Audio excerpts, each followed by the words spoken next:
Ahlan wa sahlan. Welcome to the Oriental Café, a podcast where we will sit at the same table to explore the fascinating worlds of Egyptian dance, personal empowerment, and halas, life. I'm your host, Joana Saahirah, world-renowned Oriental dancer, teacher, choreographer, and author, the creator of the pioneering Joana Saahirah's World and Joana Saahirah's Online Dance School.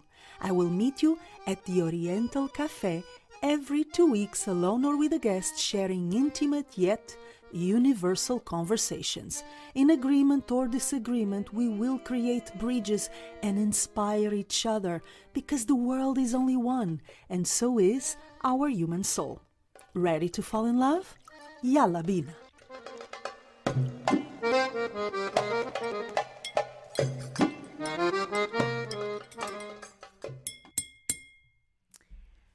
Welcome to the official start of the Oriental Café podcast. This is episode number 1 with the most special guest I could ever think of. This first guest is very intentional. He is my husband, my love, and also my favorite person in the world, and one of the most intelligent, interesting, and kind human beings I've ever met in my life. So I am pretty sure you are going to have such a treat in this first episode with a guest. The first of many fabulous guests we're going to have on board. So first of all, I want to welcome my husband, Miguel. Thank you. Obrigada. Hello, everyone. And I am going to start the episode with Miguel the same way I'm going to start with every guest, which is asking him to introduce himself in his own words, because I believe we are always changing, we're always growing. The person I am today is not necessarily the person I was 1 year ago or 10 years ago. So I always find it interesting to do the exercise of who am I today and how do I define myself today? And of course, defining yourself is limiting yourself, right? I mean, every time you define something, you limit it. But it is also a way of getting to know yourself, being more aware of where you are. And it is a way of presenting yourself to the world, which is basically what we are doing in this episode number 1 of the Oriental Café podcast. And by the way, guys, we have some exclusive content, me and Miguel, just for the subscribers. We are going to sing a little bit for you, sing and play. And I'm also going to ask Miguel one question from our community related to what makes a long-lasting, fulfilling love relationship. But more about that ahead in this episode. Let's start from the beginning. I am going to ask you to present yourself to our listeners, to our viewers. Who are you, Miguel? Who are you, Miguel? Hi, everyone. Thank you for having me here. You are welcome. I am a citizen of the world. It's very cliche. It is? It is very cliche, but the cliches happen for a reason. Happens to be true sometimes. Yes. Yeah. No, I just found myself very young, feeling that I was not meant to be here in Portugal. We are Portuguese, both Portuguese, but I felt that I needed to discover, to go abroad, to... I don't know if it was... if I felt not content or not... was not a question of not being happy here. It was more a question of curiosity. I'm very curious. And obviously I'm very drawn to tropical countries. Asia in particular Asia. And I try to build my life, my work, giving me the chance, the possibility to work abroad. So everything revolved about being able to live in Asia. And I believe I just like simple things in life. So, but you also have a very multi-layered, curious, and interested mind. I mean, you're not that simple. I wouldn't say you are a simple person. When I refer simple, it's simple things make me happy. Ah, okay. But that's not that simple, by the way. that is a sign of sophistication, in my opinion, right? I mean, I think that people who are complex crave for simplicity. They crave simple things and they value what we call simple things. So would you say you are a traveler of the world and a lover of simple yet essential things?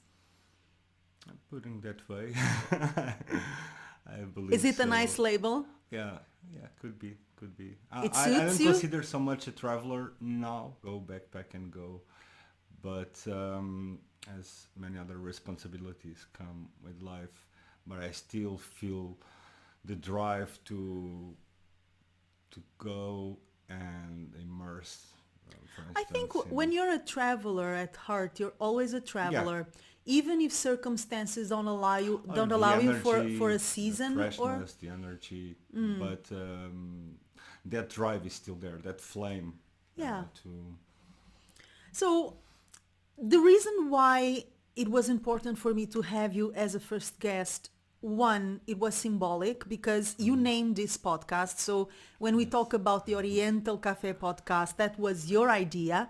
The title was your idea. The animation our viewers are going to yes, see in the opening of the podcast, if you're seeing the podcast in YouTube, for instance, that animation was a gift that yes. Miguel gave me. He hired Actually, I'm designers. curious to see what everyone has to say about it. If you could comment. Yeah, so guys, Um, if you are listening, please drop by in my YouTube channel, check the yes, animation, yes. and if you are directly watching this episode on YouTube, drop a comment and let us know if you like the name of the podcast and if you like the animation Or if I totally miss it. or if he totally missed it. Okay, it's his responsibility, It not is. my creation. Okay, so Yes. let us know in the comments if you like the animation, the entrance of the podcast. And by the way, I'm there. a hint, you are there. Miguel is there. If you can identify him, also drop a comment. Okay, by the way, the first person to identify Miguel in the animation earns a signed copy of my first book, The Secrets of Egypt, Dance Life and Beyond. So be the first to identify him in the entrance animation and you get your treat, okay? Now, let's move forward. Let's start with a very simple question. What is love? Oh, how to put into words? Because it's something, for me at least, it's almost the unwritten feeling, the unwritten emotion. Obviously, we can jump into the concept of deep affection towards someone, but it's so much more than that. When we speak about care, when you deeply want someone to succeed, there's always elements of love, but there is an organic energy. There's an energy that I really can't explain. At least the love I feel for you, the love I feel for my family, it's very, it's umbilical, very a tribe. Obviously, we are also a tribe, but it's so A much different kind more. of love, It's a right? different kind of love, but I believe that the best way to explain is through gestures, through actions. It's really hard to put. It will be always limited. The definition of love, Words. yeah, Yeah, words are beneath the yeah, are feeling of limited love. actually because um, the vocabulary is not evolving to new dimensions of emotions. So it's already said many times. It was said many times. So it always lacks a little bit. It's just the deepest form of emotion and affection towards someone. Perhaps it's so deep that there are no words to express it, in the sense that words come from a rational place and we invent words to try to describe all sorts of emotions and experiences, but some experiences, like true love, like experiences of the soul, they escape the realm of words because they are beyond our rational mind. I believe words for me are grounding, are they bring us, it's very terrain. Back to the ground. Yes. And the emotion of love, it's so, uh, Above. so you understand that. But Yeah, I yet hope when we everyone- try, but yet, and I'm contradicting myself here, but yet when we try to put love into words, we feel it and we express it a little bit deeper, you know? So it's, we can say that it is beyond words, and I agree it is beyond words. Nonetheless, and I'm guilty as charged, you know that words are very important for me, and expressing love verbally is very important. Yes. And I feel that the effort of trying to express and define love makes us feel love on a deeper level, even if we know that the feeling is above words. I hope I'm making myself understood. Let me add something to that. When I say that I love you, it always come with the look in the eyes. You always come with that look that you know I give you, Yeah. and there is no words for that. And the energy. And the energy. And the energy in the air, the right? hug. The hug doesn't have words. I usually say energy does not lie. Yeah. If you're really attentive, you know, someone can tell you they love you, they like you, they're with you, but if you're tuned into energy, you can tell if it's true or not, how true it is. And when we exchange words of love, most of all, what I feel is the energy. The words feel so nice, but the energy cannot lie. It does not lie, and it is so strong. It's a certainty. Yeah. It's an absolute certainty, and that is absolutely beautiful. Now I'm going to jump right into one of many questions. I hope we will have time and we will not go overboard with time, which is a jump into my work. How it's been to witness the birth and expansion of my school, of my platform, of my brand. And here I have to make an introduction that when we met in Bali, of all places, we fell in love in Bali. I was already in a big transition in my career. So you did not catch me in my years of performance in Egypt. You did not catch me in my years of performance and teaching and lecturing in festivals around the world where I was living off a suitcase. When I met you, I had already made the decision to change my career, to change my lifestyle, because I was over and done living in a suitcase and in airports. And you caught the beginning of what later became the school, the platform, and now the podcast, because these are all branches of the same thing, which is my brand, Joana Saahirah's World. Online school, podcast, platform where we host so many events and free content and inspirations. So you witnessed the birth and development of the school and everything around it. How has it been? Has it been inspiring in some way?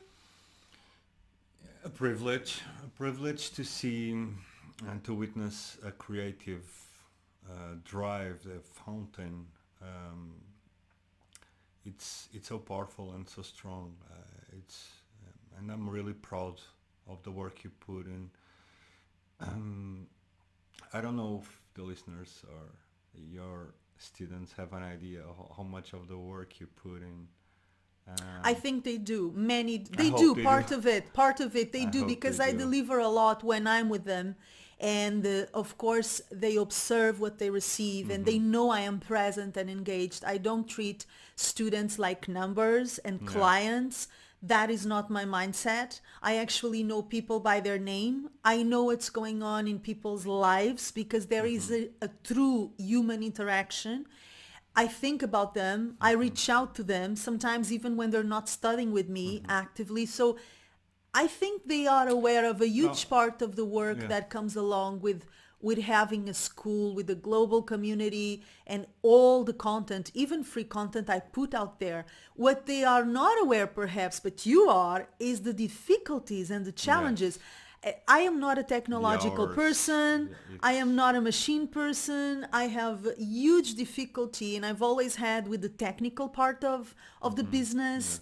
I am not very smart in terms of how people receive and what is appealing for them and what is not, because I've been in my craft totally immersed for such a long time, and in that aspect you help me a lot. You Yeah. give me perspectives that Perspective. I Yeah. wouldn't have any other way. But I am curious about what has been the most inspiring. You have already mentioned that you see me working a lot. That's not, I don't think that's going to be a shocker for anyone, Yeah, you do because work. I put a lot of work out there, even outside of the school. Aside from that, what has been the most surprising for you as you witnessed the expansion of this I brand? don't think it's a surprise, but I do know in society a lot of people have a business and they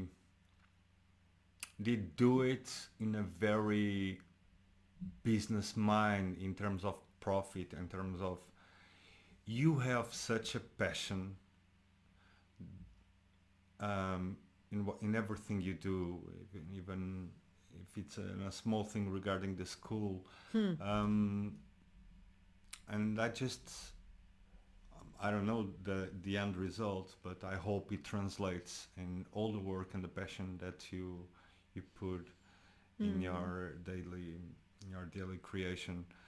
Um, and I believe the witnessing uh, the creativity that you have in you, it's just a privilege. I believe Although I don't that's share a lot, right? I mean, I'm no, very I can private sense. I in the can no, but preparation of I things. can see. I can sense when I see you moving, And you hear me and you teaching hear it. I because hear you've you mentioned teaching. you hear Yeah, me teaching, and it seems like I am very passionate, yeah. whatever that means. I hope that means something good. I'm a little bit afraid of that passionate. I heard you teaching and you are a No, it's little passionate. yeah. I hope it's good. No, I don't say it in a passion. I say it's Eh? very. I wanted to have a teacher like Like me, yes, you can have. yes. Or you Maybe can have. Maybe. Maybe. Let's to leave that on the sing. table. No, but if I wanted to, if I started a journey with a teacher, for sure I wanted to have a teacher like you, with the passion, Why? with the dedication, with the passion, Okay. and the background work that then delivers to the students. It also has a lot of passion, and I can confirm that. Is there any aspect of my work that surprises you? Because when we met, I don't think you had a lot of information No, about Egyptian dance. There are certain and neither about you. aspects, Yeah, yeah, neither about me. I actually told you, you might know me because we're yeah. both Portuguese, I and didn't. anyone who's been mildly connected to dance, and I don't even speak only Egyptian dance, mildly connected to dance in Portugal, they know me. They know me because I was the first to launch Yeah. Egyptian dance. I made quite a splash, if I Mm. might brag, and I'm bragging openly, because when I launched Egyptian dance in Mm-hmm. Portugal before I moved to Egypt to start my career, there was nothing, Yeah. and I did a damn I pretty left. good I job. left Portugal by that So I time. promoted Mm. Egyptian dance a lot. I did workshops. I Yeah. was on television educating people and talking about Egyptian dance. Mm-hmm. So it's remarkable that you never heard Yeah. about me. Never. But that was also good because we came together and we got to meet, me and you, with no preconceived Nothing. ideas, and Mm-hmm. also not a Why special should we interest in what actually? we do, Yeah, right? yeah, I mean, yeah. you were not very interested in No. my profession. I was not very Actually, interested in your if you profession. recall, when you asked me that, and you felt you were surprised that I didn't know you. Yeah, that's what I said. I was Um, surprised that you did I not know actually me. told you I don't want to know. At least I want to have the chance to know Get to know Joanna. me as a person, Yes, right? I mean, yes, yes, yes. absolutely. Many times, very often, people put that straight up as a I am this profession or I am this profession in terms of the personal characteristics. Yeah, but then you're going to relate with me, the person, not me, the Yeah, dancer, exactly. not me, the teacher, Hmm. not me the choreographer, not me the author, right? I mean, in a love relationship or in a friendship relationship, I mean, personal relationships, in the end, you have to deal with the character of the person. I can be the best dancer in the world and be a prick, be Yeah, but absolutely unbearable, I right? can actually say, I think I shared this with you. I was not surprised then when I found that you were an artist, because I could sense the creative person that you are, the way you speak with animals. You were not. The way I speak with animals? Yes, the way. Do I speak with animals in a particularly creative way? It's What very do you mean? interesting. Interesting? It's very interesting. Interesting? Very Oh, I long know what it means. dialogues. Now I know what it means. I am a translator, an Yes. interpreter of animals. That would take us perhaps to an episode on mental sanity, mental health. That is not that is not the subject of our first it's episode just, together. So let's leave it. Let's leave it. I am creative in mundane Yes, daily things. yes, That's what in you little mean. things, yes. So you were not surprised No, that I was not. that I'm a professional Honestly, dancer. I was surprised in terms of visually when I saw it. It was not surprised. It's a good surprise. It's like wow, but it made sense. That's what I want to say. It made sense. It made sense with the person Yeah, you were the way getting to know. you would write simple notes. It always have something more than just the average the person. Like me, for instance, writing you a note. Your notes are always No, your notes are pretty good as well. another Another episode, another another person. theme, No, another no. time. You No, know what I mean. you are good at writing notes as well. You're very creative. I've told you this before. Although perhaps you're not fully aware of it, but that's another subject, you know, Yes. but you are very creative as well. So there was nothing that shocked you or surprised you particularly about my work? I mean,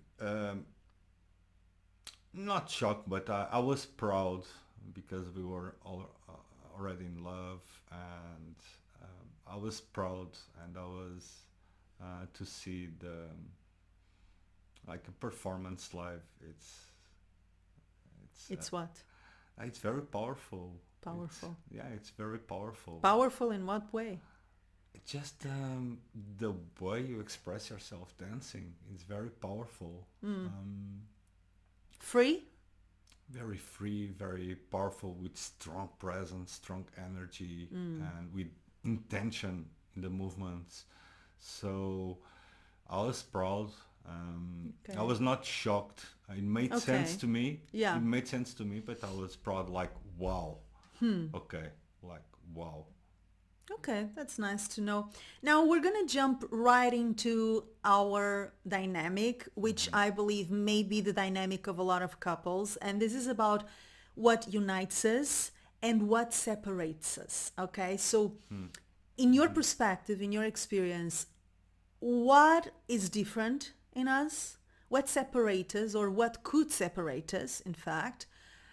And what unites us? What do we have in common? And how those dynamics play in our relationship, because I believe that differences can be fertile. You know, sometimes we think that we have to find someone who is like us, who likes the same things, who believes the same things, who thinks the same way. And I totally disagree. I think that there must be a level of healthy friction, healthy dynamic disagreement when it's justified, and we can really grow from each other's differences. You bring an entire world which is not mine to my world, and I bring an entire world to your world. So those collisions of the places where we don't meet, the places where we don't see things the same way, can be very fertile. What do you think about that? What is different in us? Let's start there. One thing or two. I mean, probably the patience, not the... Yes, No, the sometimes patience. I don't have, when I'm a bit tired, I don't have much No, but patience. usually you are very Yes, patient, yes. much more than me, for sure. Let's go to the rice subject. Oh no! Oh no! So there is- I think I'm gonna have nightmares with rice. Oh my God. Okay, now you have to explain. Yes. What the hell is the rice subject, Miguel? No, it's not actually a metaphor. It's actually It's true. literal. It's literal. What happens? So we love Indian food. We love to cook Indian food. To uh, eat Indian to food, eat cook and to eat. cook. But we have very different approaches. What is your approach? What is mine? No, my approach is, Doing the right thing. which is let the rice cook with time. What is my And approach? And I always ask Joana. So I normally I do the cooking in terms of Indian food, and I put the rice doing. I have to go away at times for some reason, or And then to check. dangerous things happen in the And kitchen yes, when you go away. I do the mistake of giving you directions. The direction is very simple. Leave the rice to cook. But still, it's Give a it time. direction. And Give I'm it a rebel time. at heart. Yes. I'm a rebel at Give heart. it time, and then And after then? 1 minute I return and it has more water. Oh, the fire I put in small, medium, low fire, Low, like And simmering, like, yeah, and no. then so it doesn't.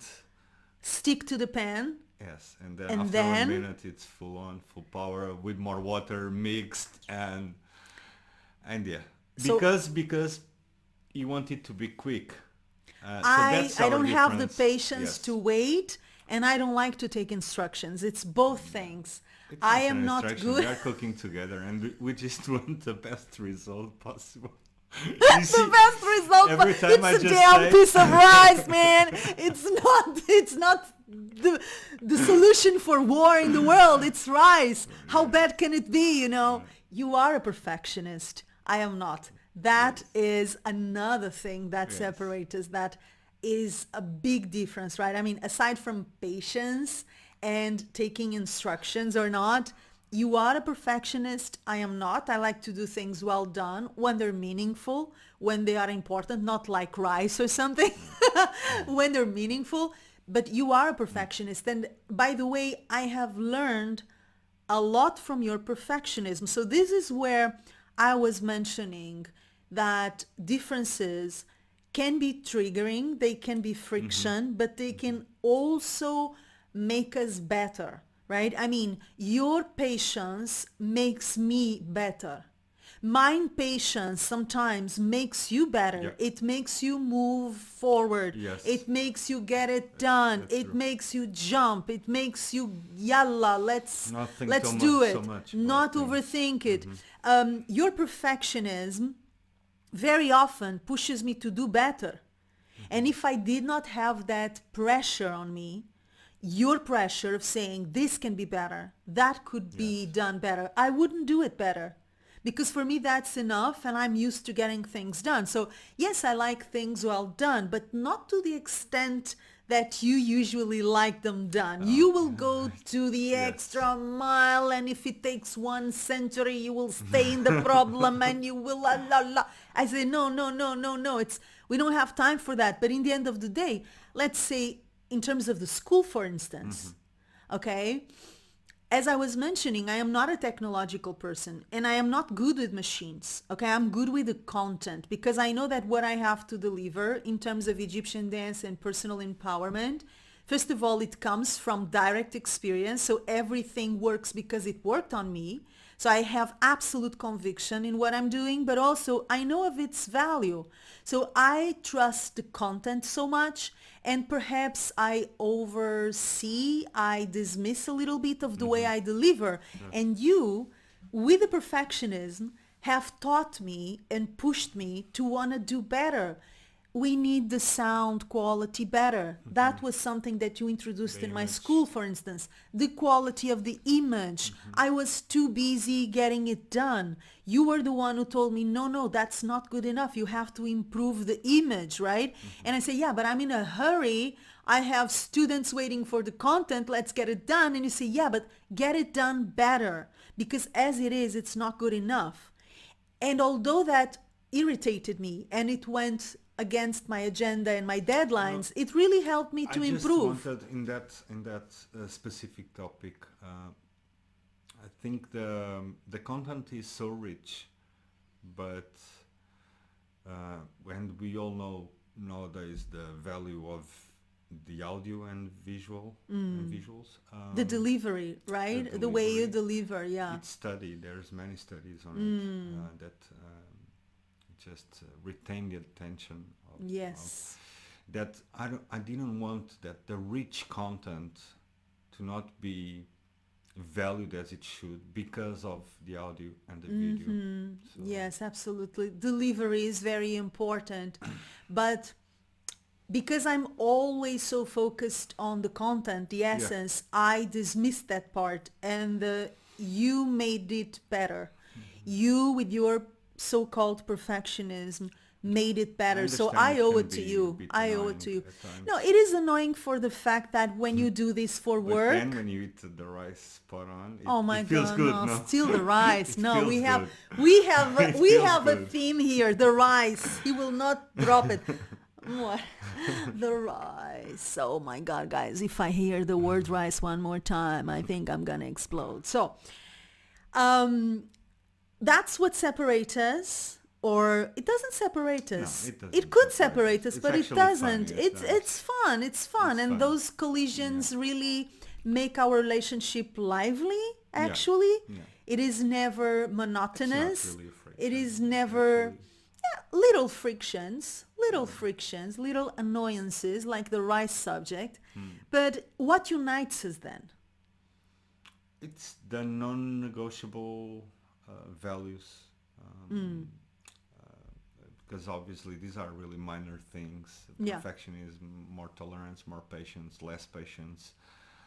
But then the core values at the human level, at the visions we have of the world, of what's going on in the world, we always or tend to stand on the same side. I'm not going to say it's the right or the wrong. We tend to be very aligned, and also we want to have the same. We have the same goals in life. We like to be around each other, and do what we like to do. Not everything. We have different things that we individually like to do. Well, I even joined you at jiu-jitsu classes. Did you? Of course. To see. Oh, to see, yes. Okay. Of course. I mean, next time I will join it and I will do jiu-jitsu a little bit. But I'm afraid of breaking a leg or something. You know, I'm a dancer. I need my body. But I watched in it. the surf, and it was really fun. I joined it in the surf. It was very much fun for you. I got the surfboard on my chin, and it was amazing. I fell in love with it. I almost broke my face. It was so nice. So nice. So nice in Bali, right? In Canggu. So that unites us. Our love unites us. But in the end of the day, I do believe that couples need aligned core values. They don't need to like the same things or to see the world in the same way, absolutely, in the smaller things. In fact, I believe that the more differences and the more colors we bring to each other, the more interesting it becomes. I learn from you, you learn from me. I bring you a subject you didn't know about. You bring me a subject I didn't know about. We pick each other's brains a lot, and we like to share those conversations. That they happen almost every day, actually. And we're both very passionate opinionators. We're very passionate about our positions, and very often we disagree, and we are passionate in those disagreements. But we're like loud Italians disagreeing, right? We're very loud. We become very passionate, as if the world was about to end. But in the end, it is fun. It is fun to consider your point of view, and hopefully you consider my point of view, right? And think about it. I think we both, at least I speak for myself, I like to be challenged in my ideas, or at least I like to share and to pick each other's brains. That for me it's very stimulating. And we disagree often. Yeah, often. And we disagree often on subjects like politics, subjects like, culture. Yeah, but sometimes we don't see things the same way. And we still talk and we still hear each other and think about what each one of us thinks and feels. And in the end of the day, and this is something that we sometimes talk about, which is it is so important to, you don't have to agree with the other person. And I tell you that often when we are talking, when we are discussing something, you don't have to agree with me and I don't have to agree with you, but we have to respect each other's opinions and at least have the humbleness to consider them. Even if at the end of the day, I'll still remain with my own perspective and you'll still remain with yours. My position is just my position. It's a private, personal angle. It's not universal truth. And your position is just your position. So you have, I believe, to be able to listen to the other party, even if you disagree, and consider it. Just consider it. Yeah. You know, in school, I do that with students as well. Sometimes I have quizzes for students about different subjects. And in those quizzes, they answer questions that guide them in a specific direction, right? And very often, students will tell me, Joana, I saw that I did not pass the quiz because that's like an exam. And I saw the answers I missed. And I really don't agree with them. I say, great. But have you read them? Have you thought about them? I don't need you to agree with those directions. You know, if I tell a student, okay, Egyptian dance is an emotional language, that student may disagree or agree. I know why I'm saying Egyptian dance is an emotional language, and I don't need the student to agree. I just need the student to think about it. It would be You know? very productive to have, we spoke about this the other day, To have what? a moment of silence after That's funny. That's funny. So let's after- imagine that we're talking now and I we have know, a but moment of silence. after you bring your idea to me, because it feels that the human instinct is to straight away contradict, and many times it's not honoring the other person's opinion. That's true. And I believe a moment, obviously, A moment of silence. if we visualize this, it's very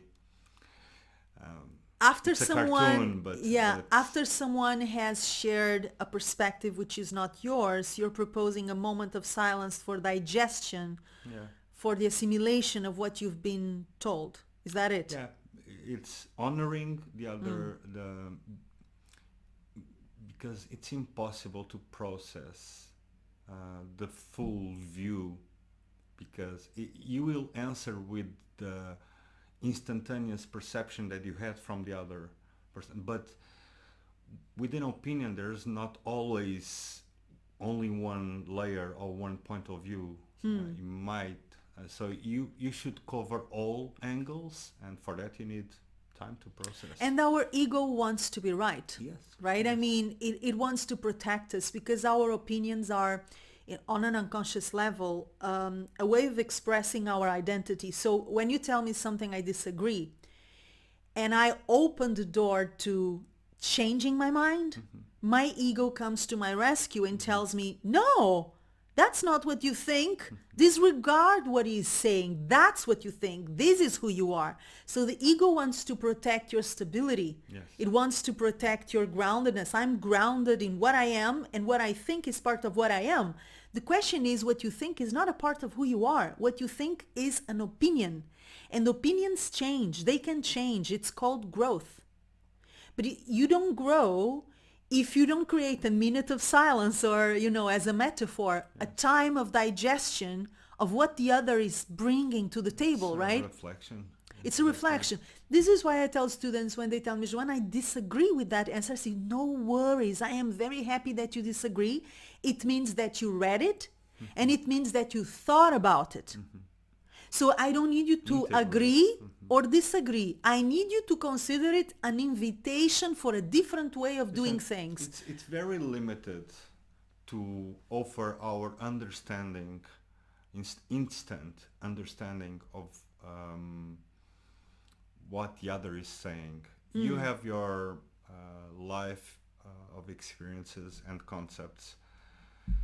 So your answer in an instant will be based on what you perceive having your concepts made.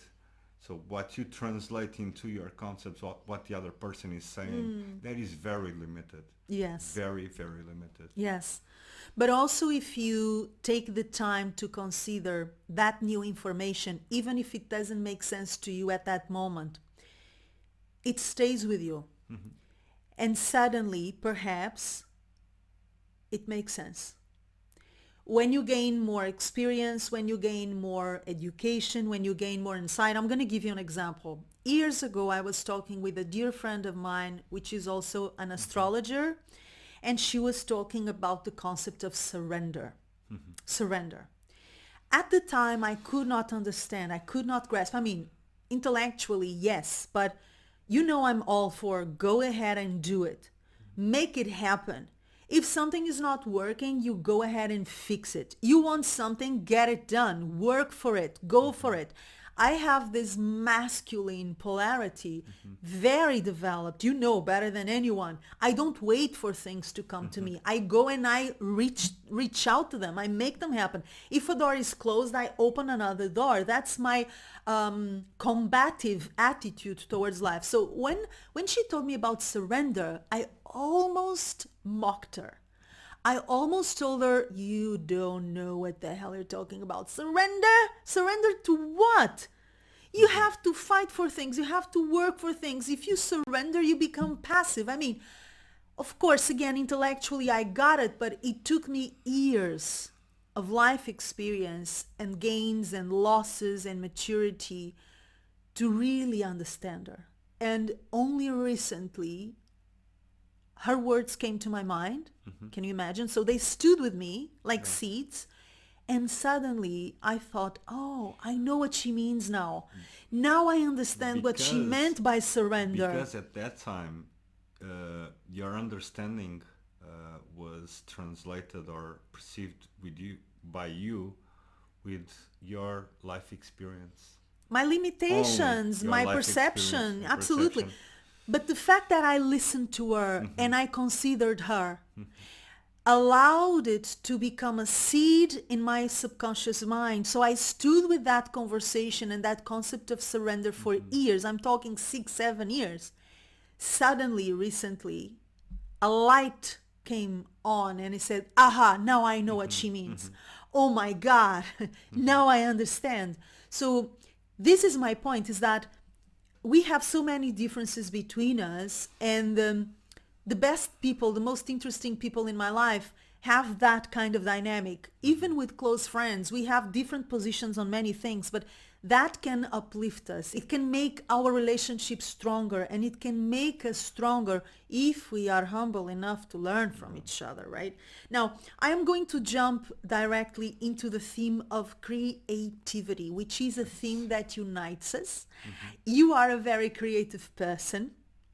Creativity for me is work, so we have a different relationship with the theme of creativity. You do it because you love it. You do it because it is natural in you. So I would like to ask you, how important is creativity in your life? And if you consider creativity important as a hobby, as a healing tool, as something that at least is useful for everyone. So is everyone creative? Should everyone have a creative hobby, a creative activity? And how do you relate with creativity? I know these are many questions into one. Let's start with your relationship with creativity. It was late in life when I was young. My parents didn't offer me a musical instrument, which is what I'm more connected in terms of creativity. So I discovered that by myself. I was more into sports, so I would grab guitars and borrow guitars from friends in the high school, and I would write down in paper where where to put the The fingers in the places, guitar. the positions, yeah. Yes, to create the notes, and I would go home, and for 2 days per month or 15 days, I would have the guitar borrowed by a friend, and I would just practice. And I felt I would write already by the time I started writing very young, and for me it was clearly Poetry? What did you write? Poetry. I recall about love, always and most of the time about love, utopic love. Obviously, I was very young. I was 11, 12, 13, 14. I remember writing do you know the St. Valentine's Day? I don't know if you have that The what?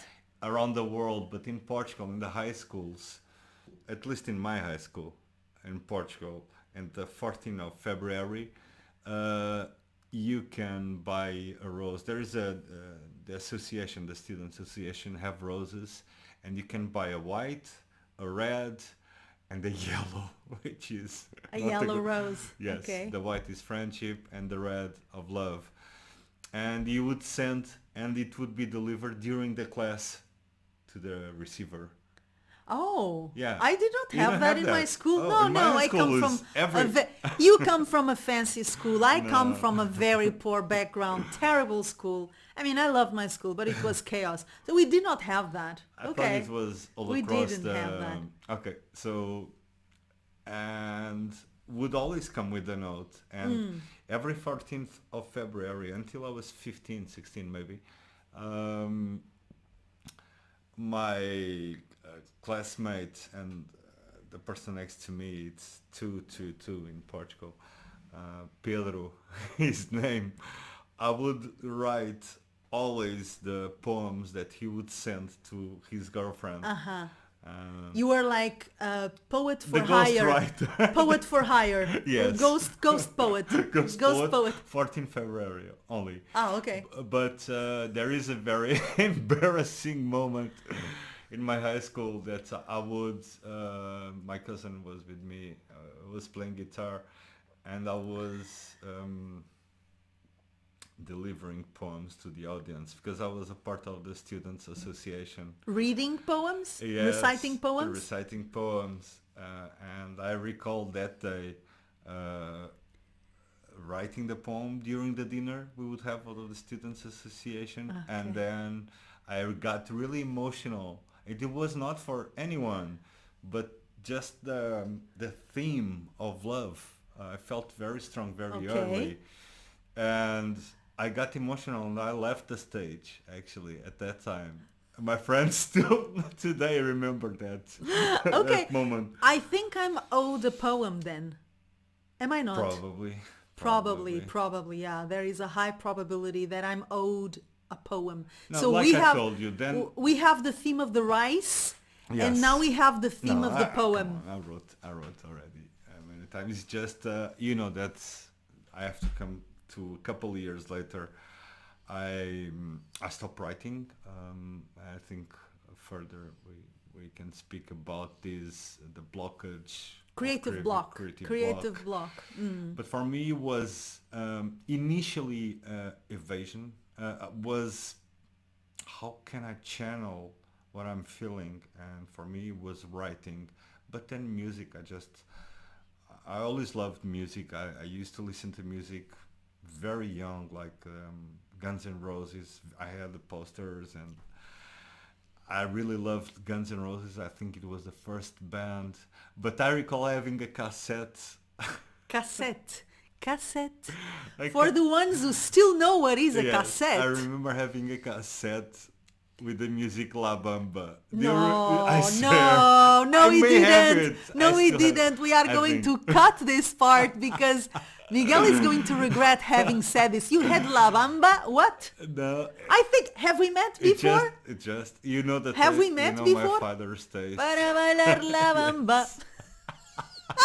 It was like 5, 6. bailar. I don't know if it was my father had. I'm trying to put on my Probably father. your father. Blame it on your father. It's better. No, but Okay. yeah, I used to listen to UB40, a lot of reggae, Peter Tosh, Frank Zappa when I was young, and I don't know why I had such a connection and the need to listen to music. I recall having the double album of Smashing Pumpkins, and I would listen. It's a 3 or 4 hours album. And my street had a thing. All my neighbors, Orlando, and all my neighbors at Saturday mornings. So we had the school Monday to Friday. Saturday mornings, everyone, Rodrigo, like everyone would start putting the music loud with open windows at 9 Okay. a.m. and it was always reggae. But better than La Bamba. Yes. it was Better than always- La Bamba. Oh, These okay. was 5 or 6 trying to... You're trying to clean your reputation now. It's too No, late. I'm fine. It's I'm too fine late. with It's it. too late. It's very, La very open. Bamba. No, but then Guns, and then I grabbed It's very open. yeah. It's very open. I will not be ashamed by La Bamba.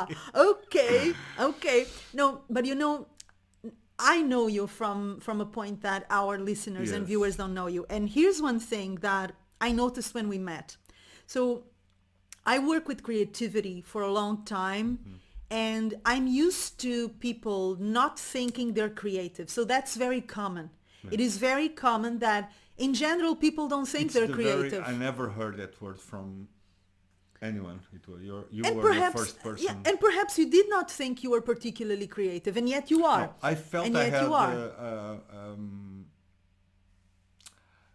I felt I had because I like to play many different instruments. I'm not really professional or a pro in any, but I like to play. I just like to play them. Yeah, but you taught yourself. You have a very good ear. You're very creative in so many ways, in ways that I'm not, by the way, like in cooking, for instance. So the thing that I find fascinating is that point one, you couldn't see how creative you are. And for me, that's strange. Point two, you exemplify something that I see, and our viewers and listeners may be guilty as charged. That is people presuming that creativity is only for professionals. Yes, I was about to tell you Okay, this. Yes, which is totally exactly. wrong. So Yes. when I It's talk about associated. creativity, you know, there is a very clear distinction. So I'm not gonna sugarcoat it. I don't believe everyone is talented. Like I cannot be Pablo Picasso. Okay, I love to paint. I'm actually good with drawing and painting from a very early age, but I don't think I will ever be Pablo Picasso, because my genius is not in painting. My talent is not in painting, okay? The same thing goes for other things that I have fun with, I'm creative with, but I am not particularly talented. So when I teach Egyptian dance, I always have to make this distinction. Okay, not everyone will be a brilliant, exceptional, original dancer, but everyone is creative. And if everyone is creative, everyone can enjoy learning that art form. If we talk about music, it's music. If we talk about dance, it's dance, painting, whatever it is. And you can actually create something and surprise yourself. I have witnessed this so many times. Students telling me, Joana, I am not particularly creative. You're crazy. You're expecting too much from me. And I create the space and the opportunity. And I give them the tools so that they can discover how creative they are. And they get shocked. I said, I did not know. I had no idea I could do something like that. I am shocked. How did I not know? And it comes from this confusion between talent and creativity that we think it's all one, and it's not. They're very different things. And it also comes from a belief pattern that convinces you I am not original and I am not particularly creative. I'm just not. And you're sure of it, and you deal with everything and you lead your life believing in it. So you don't explore your gifts. You don't explore it. You think I'm never going to amount to anything here. You know, I'm not good at this. I could never create something interesting. Then again, let's go back to the guitar. Will you ever be, I don't know, name a BB King? Perhaps not. Yes, perhaps not. Why are you looking at me that way? Are you hopeful? Are you hopeful you will be BB King one day? I say, you never know. No. But that doesn't mean you will never create interesting no, for instance, things. I can tell you regarding the guitar. I think I had way more way more Potential? potential in other instruments, but I really love the guitar. But for instance, I have a hard time doing solos. And I put a lot of hours. I never had lessons, so I don't know if with lessons with the bass or with the musical theory I would have reached. But just the talent, the natural talent is not there. With the hours that I put in, I should have been way better. But I'm still creative because You are. I grab the guitar and I like to learn songs, new songs. And actually, I think me creating my music, I like the sound of it. But again, technically, I'm not talented. That I Is assume. creativity important in people's lives?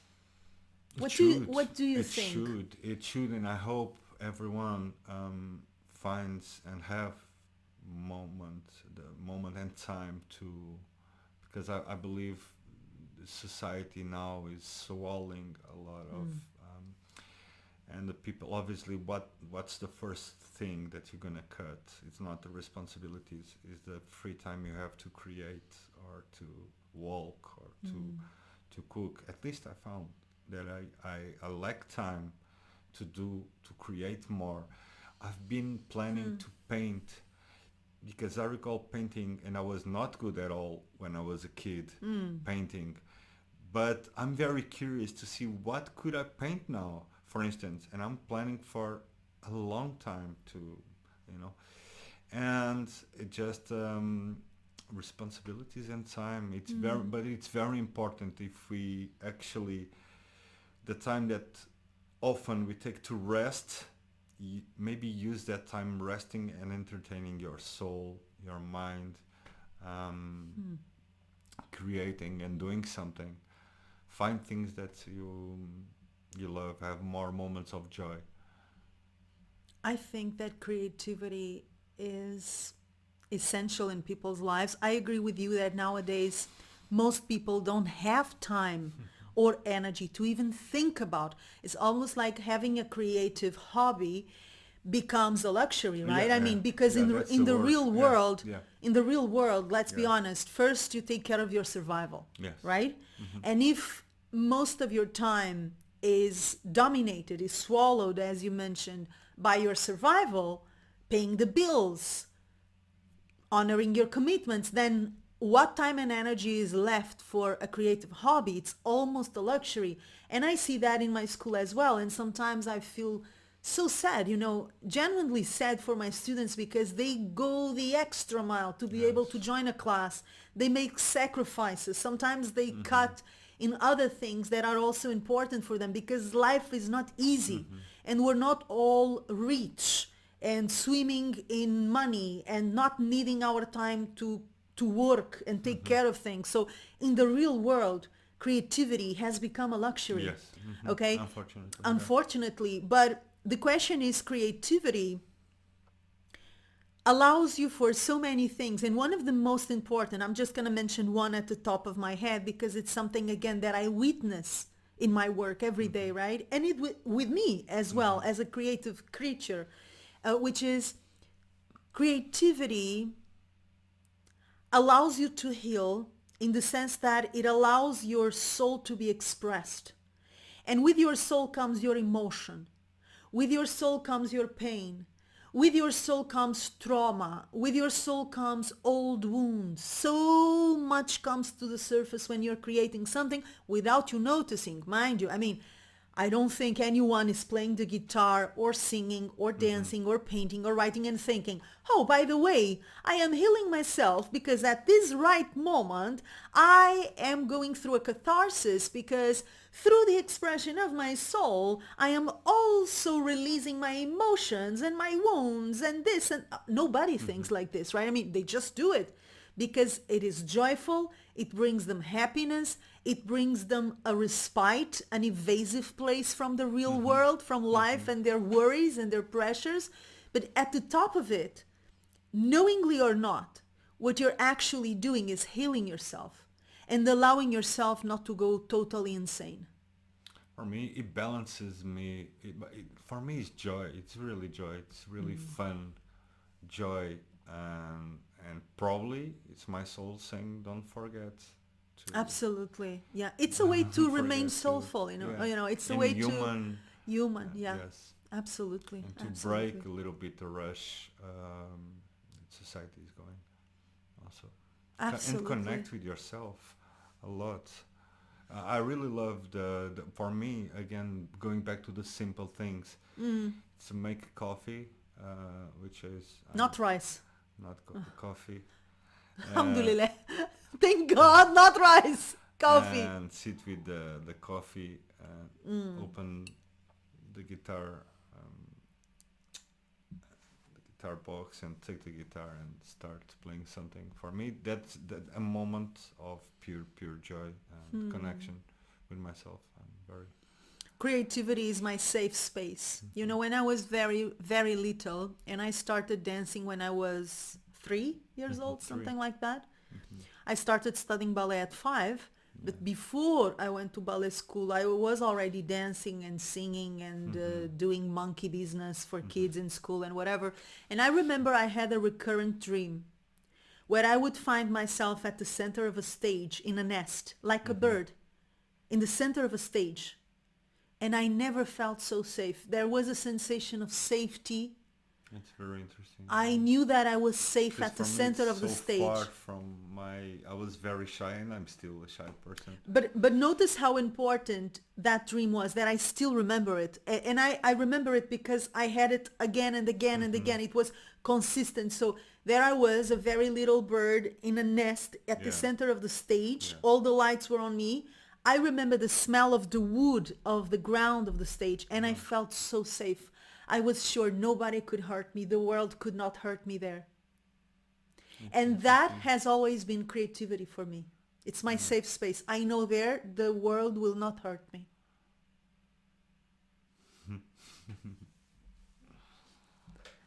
That's beautiful. So, before I start crying, let's go into traveling a little bit. So traveling is one of the things that we both love. Yes. What makes traveling, and I would go even further, what makes living in a foreign culture so alluring? What is it that makes you love it so much? It's like a rebirth.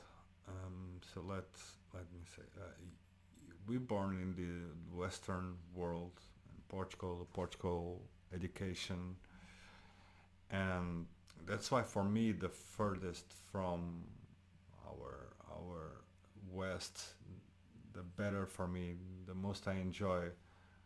It's like the I tend to refer the movement of the society, the movement, like sitting in a coffee and see, for instance, in Bali, Thailand, Cambodia, Vietnam, it's learning a new system, a new everyday routines, the way they sit eating, the way if they talk they don't talk. For me it's fascinating. It's learning to live again, unchaining the everything I knew, and immerse totally in a new form of living, because it's very from morning. For instance, in Asia, they eat rice in the morning. Oh In no. Thailand, No, for no, not instance, more no, rice, come please. on. Yeah, come on.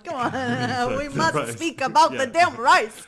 Okay. No, it's just the breakfast is so different. They wake up. The markets are so in alert.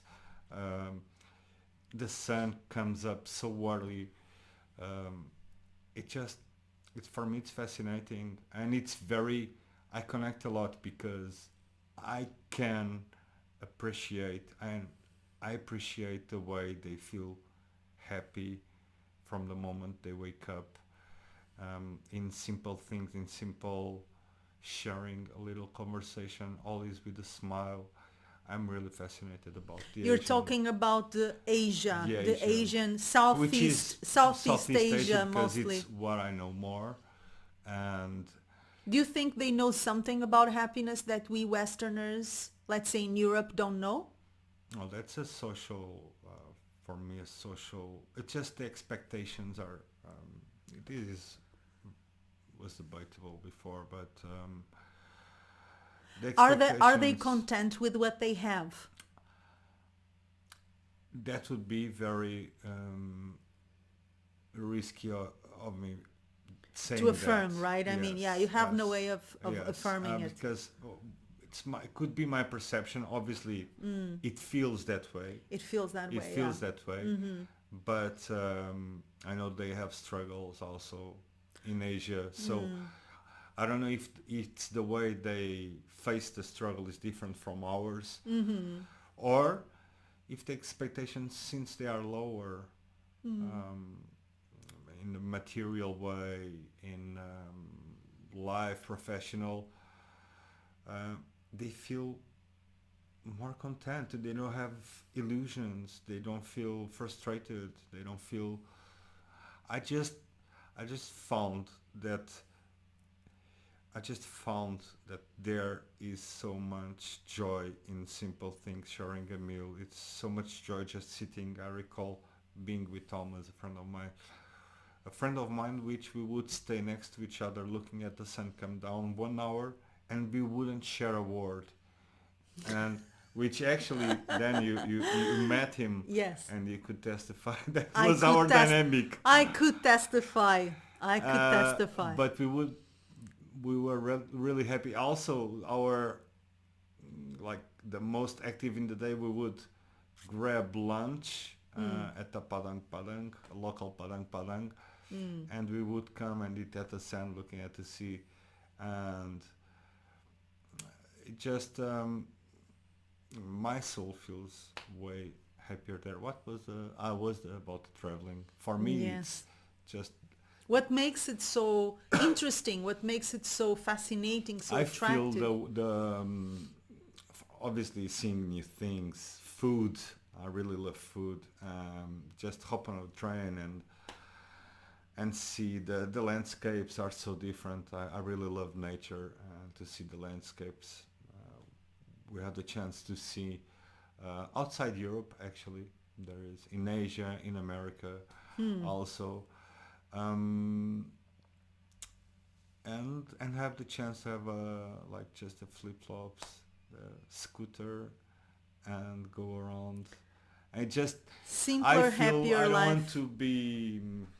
I don't want to be criticizing the West because it has many great things, Yeah. obviously, Yeah. but I feel it's lighter, the energy in the air.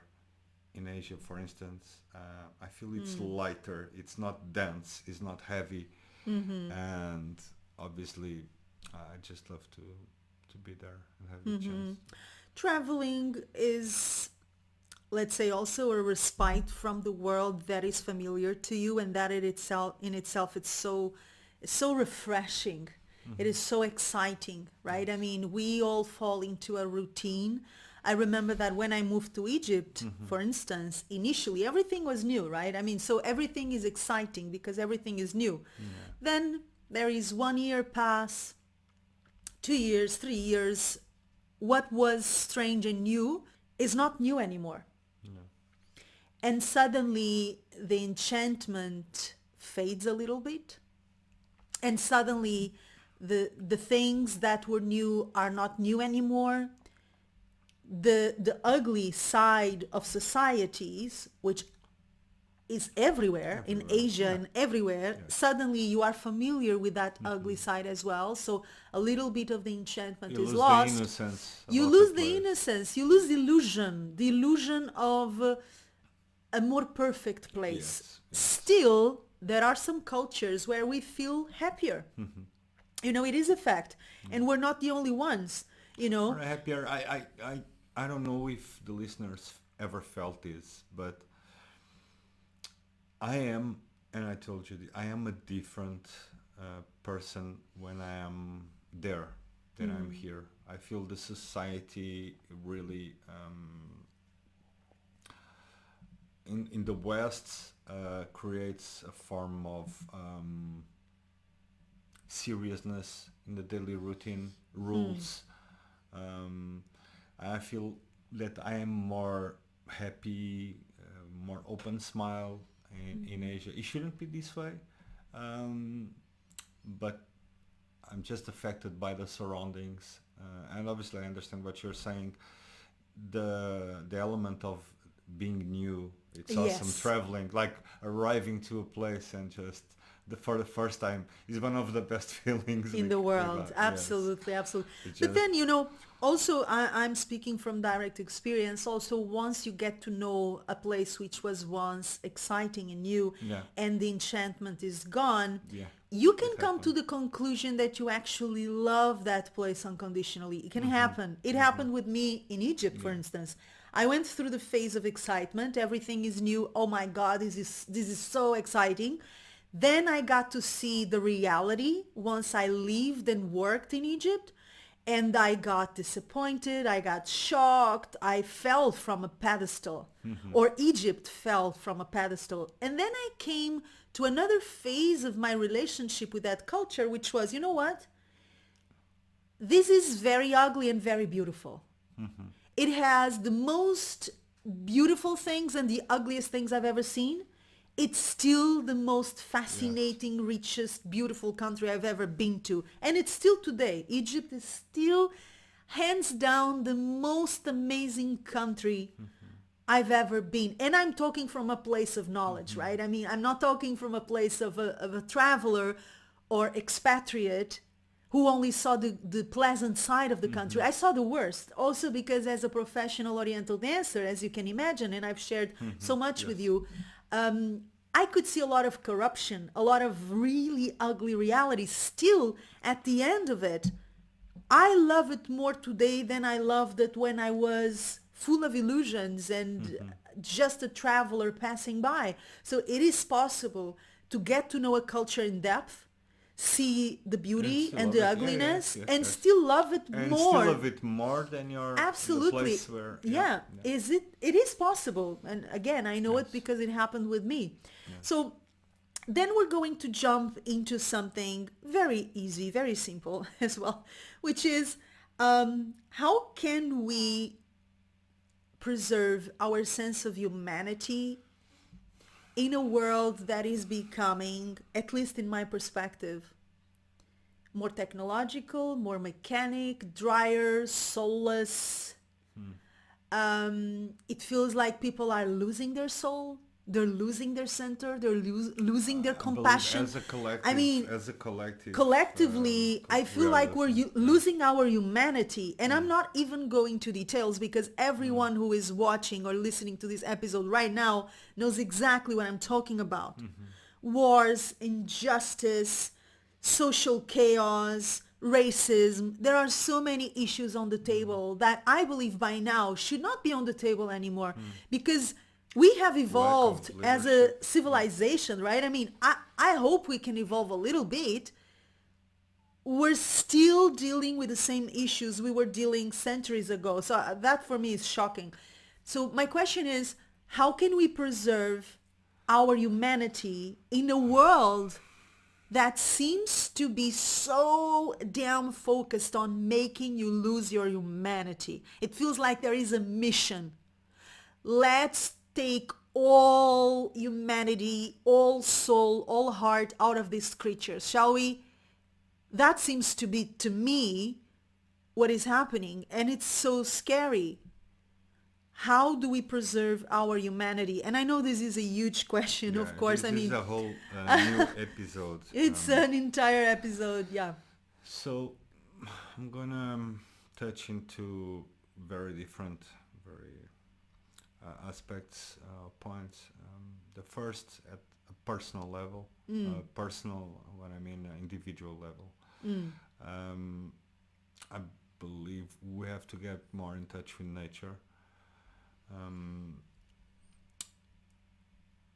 it's not going to answer, obviously, you can tell someone that is lacking money for food. Again, like creativity. Be Listening, creative. be creative.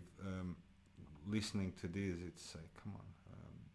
You're gonna feels like I don't even have time to be more connected with nature, or I live in a place that it's.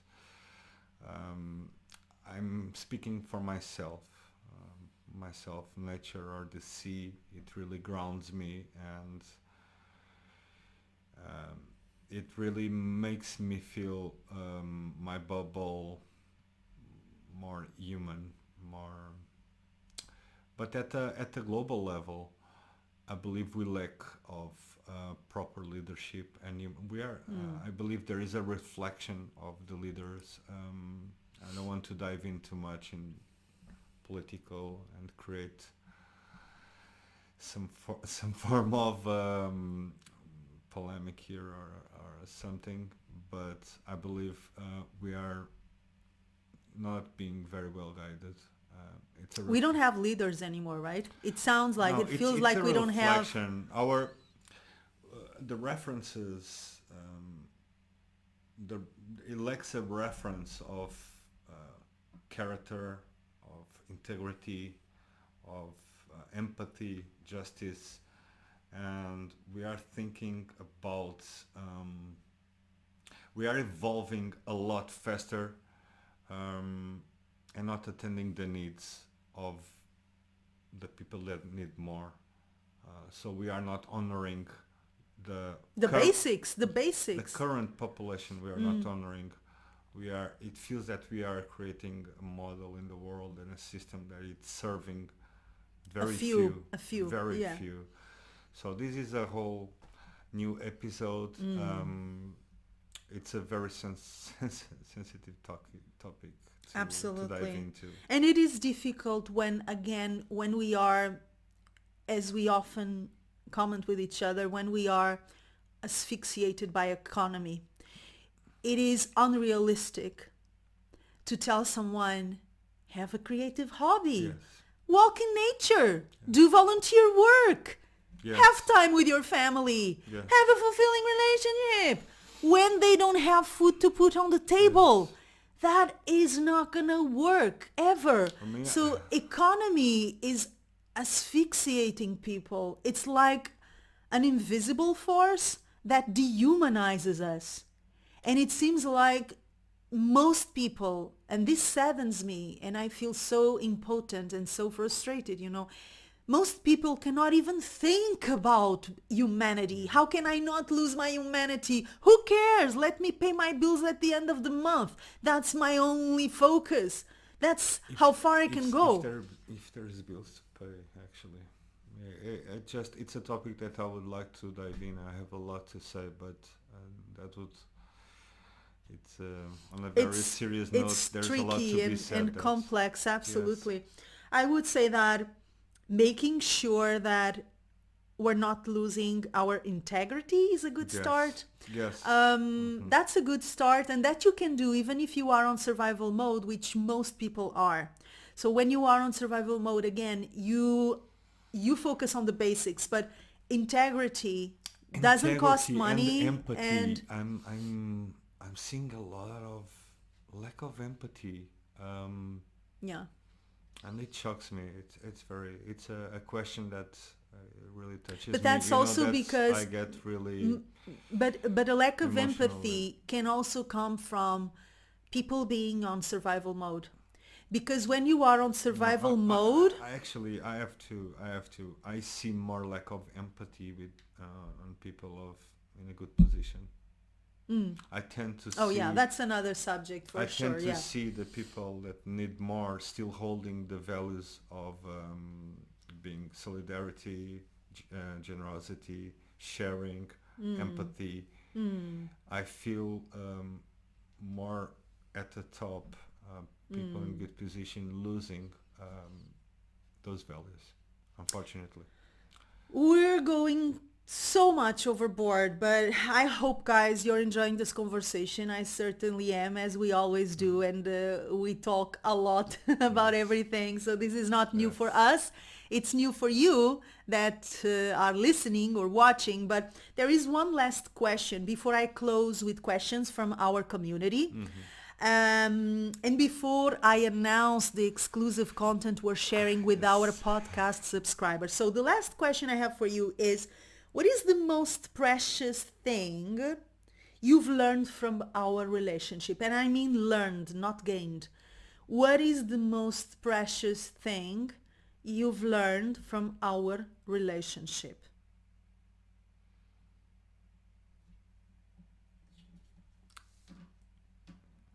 Moment of silence for reflection. 1 minute of silence. No, Not 1 minute. Not 1 minute. it's not learn, but I would refer the deep connection we have and being there for each other. It's something that I've learned, that I gained, and we both gained. And feeling that no matter what, we'll be there for each other, loving each other. And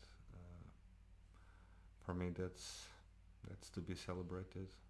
You mean like unity, being truly united Yes. on every level?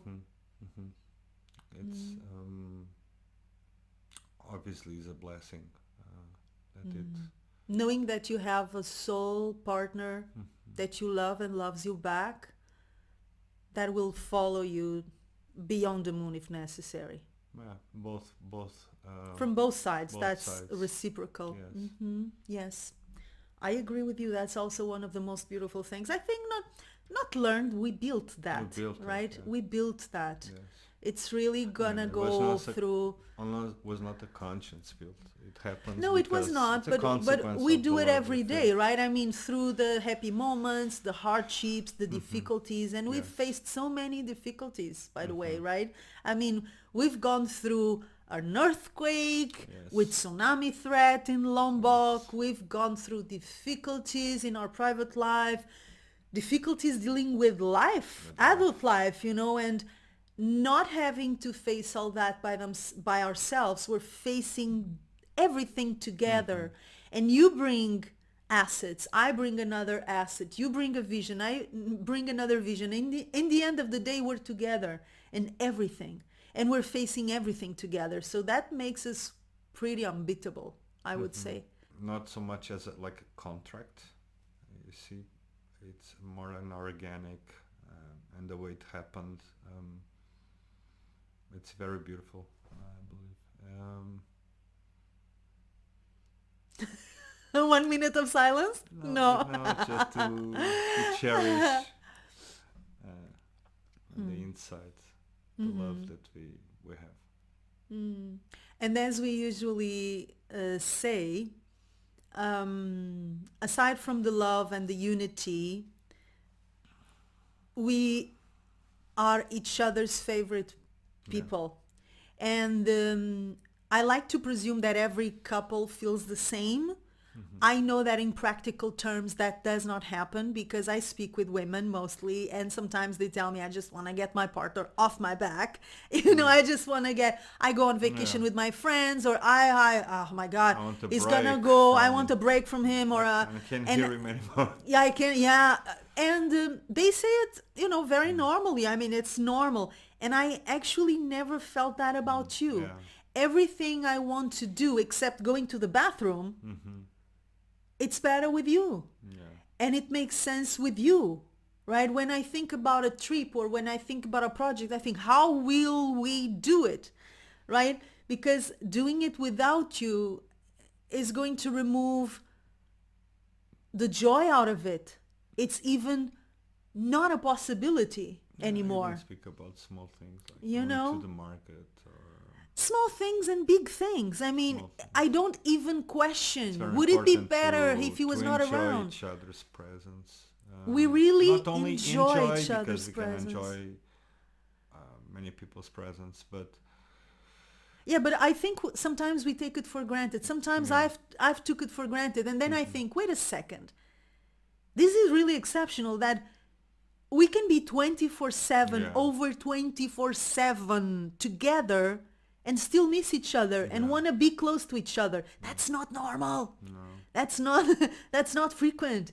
So when I realize that, I say, wow, okay, that's weird and that's beautiful, Yeah. you know.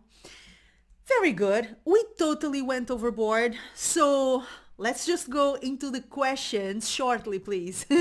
Answering the questions of our community. So let's start Okay. with a very dramatic, very tragic question from Jihan.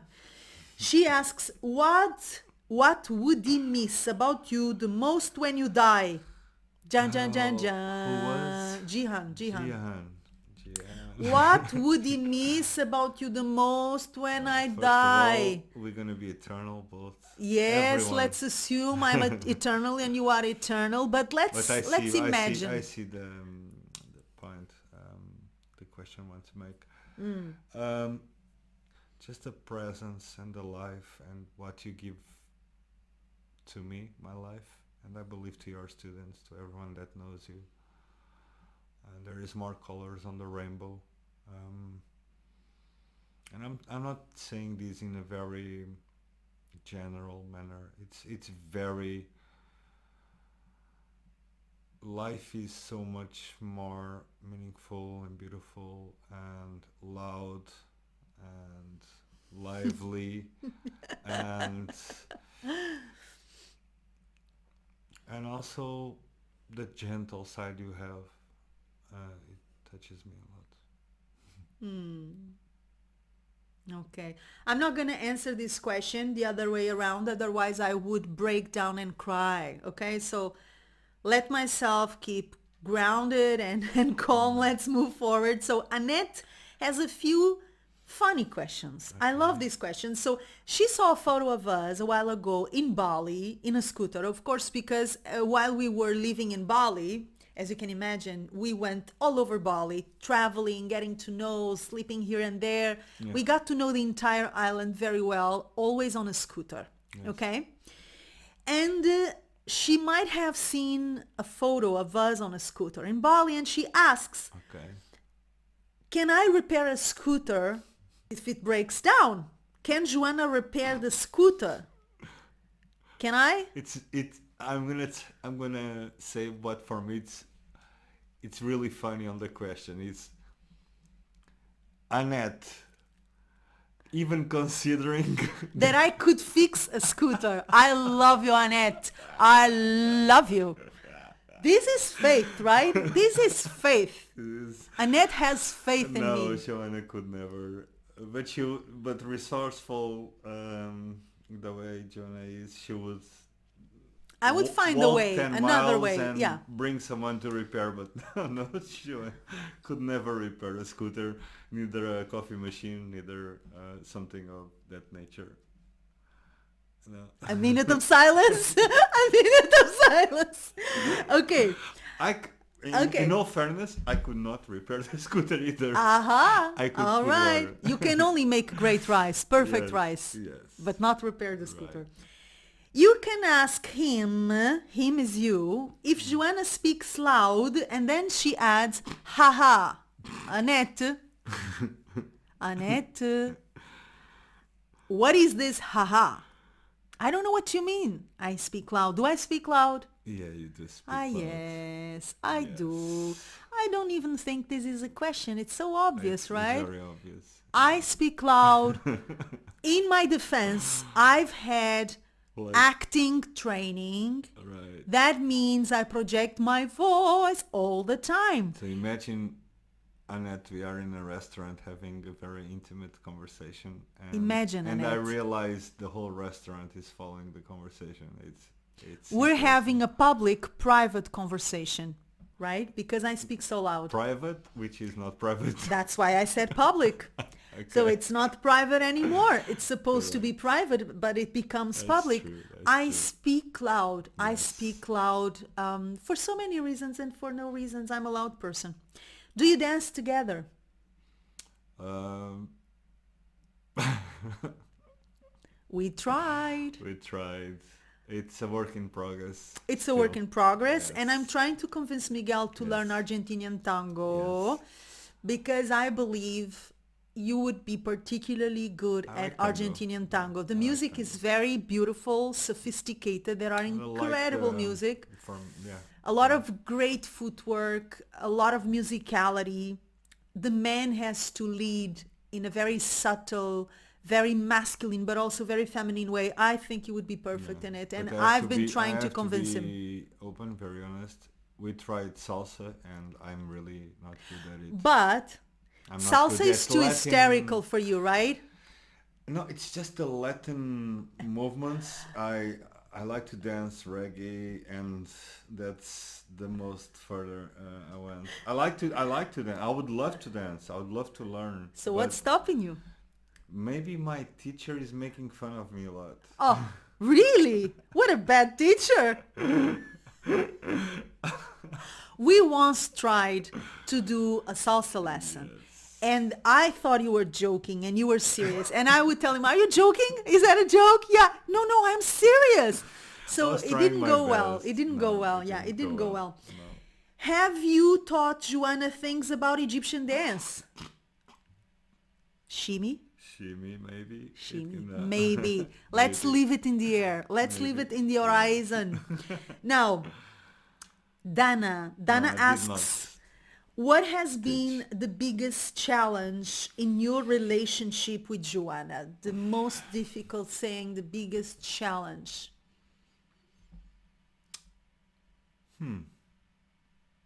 I mean, we were very much aligned in what we wanted to do with our lives. Luckily, Two person met each other and they fell in love. They fall in love, but then they realize that the moment and time was not right, and how to, or the distance, or we didn't have those questions. It was very, very easy, very smooth for us. That actually united us a lot.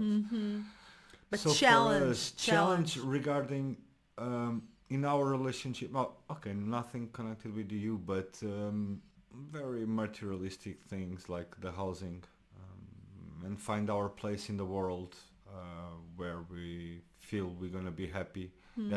That has been a challenge. Yeah, that has been a challenge. And then she asks, what are at least 3 ingredients for a fulfilling, long-lasting love relationship? But this question, Dana, is going to be answered exclusively to the podcast subscribers. So what we're going to do is we're going to offer every once and again exclusive content to the subscribers of our podcast. For this episode, we have a double treat for you. We are going to answer this question, 3 ingredients for a fulfilling and long-lasting love relationship, and we're going to sing and play for you. Yes, we are. Miguel convinced me. Yes, it was I very was hard not to do it. open to it because I'm shy about it, you know. She sings beautifully. But we are going to do a little teaser, a little taste of what we actually love to do together. We love to play and sing together. That's a part of our intimacy, right? Miguel plays guitar. He loves to play guitar. I have learned how to play guitar, but I don't play it.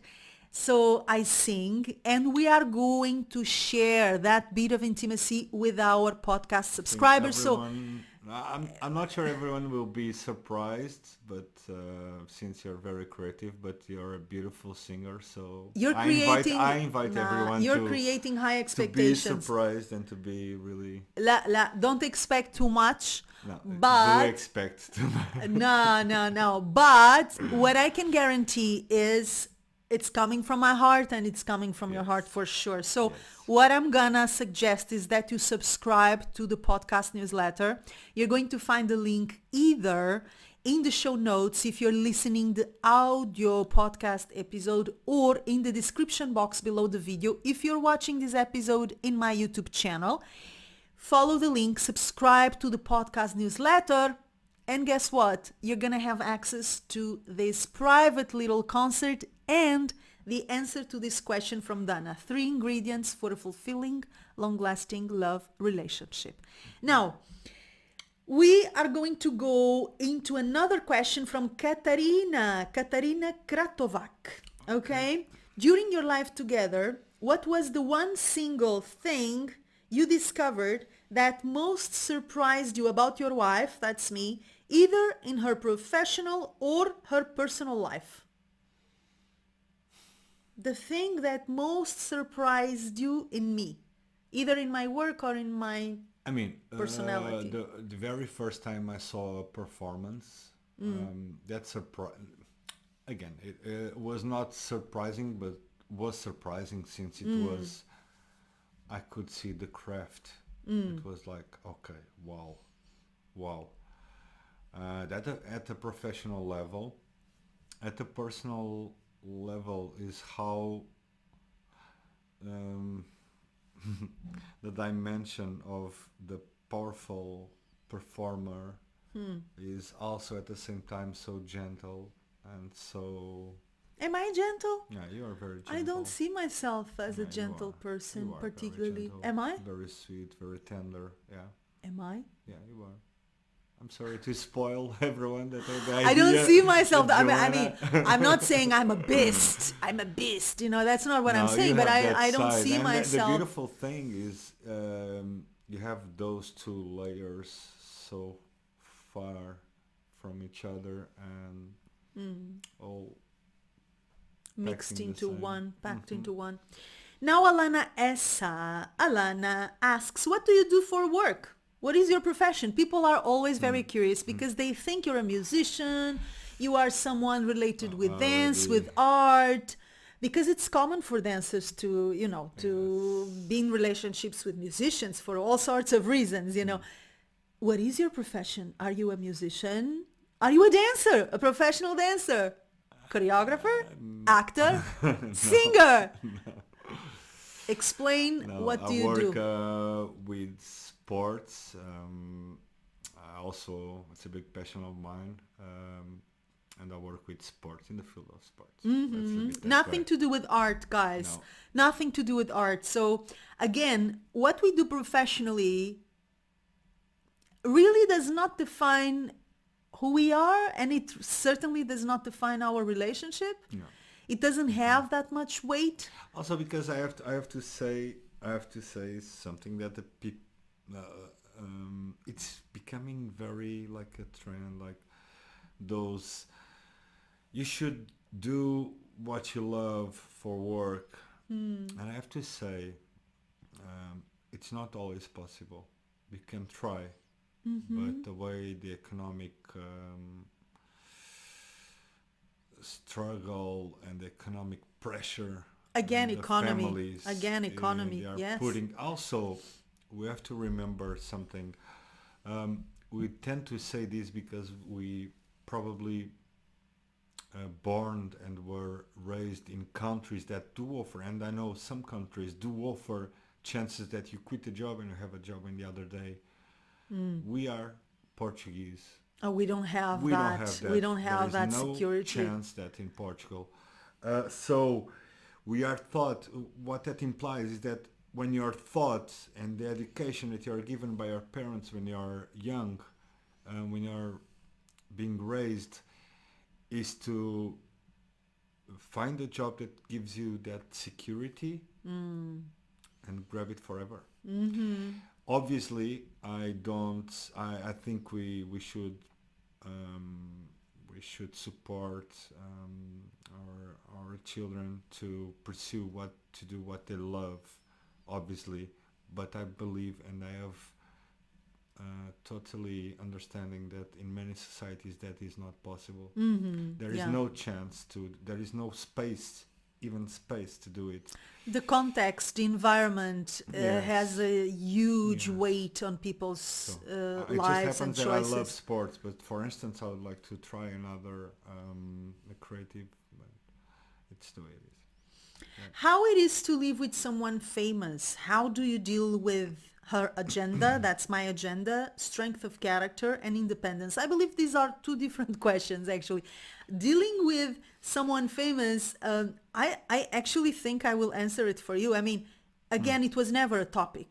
Yeah, it was never a topic. It was never a topic. So, and also the way I deal with my work, for the ones who know me well, I don't scratch it on people's faces in the sense that, again, it's not who I am. It's my work. I don't know. Maybe So- if I would have met you through a performance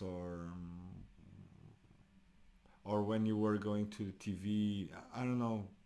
But we met at the street, But even in those circumstances, I don't think it would have made a difference for you.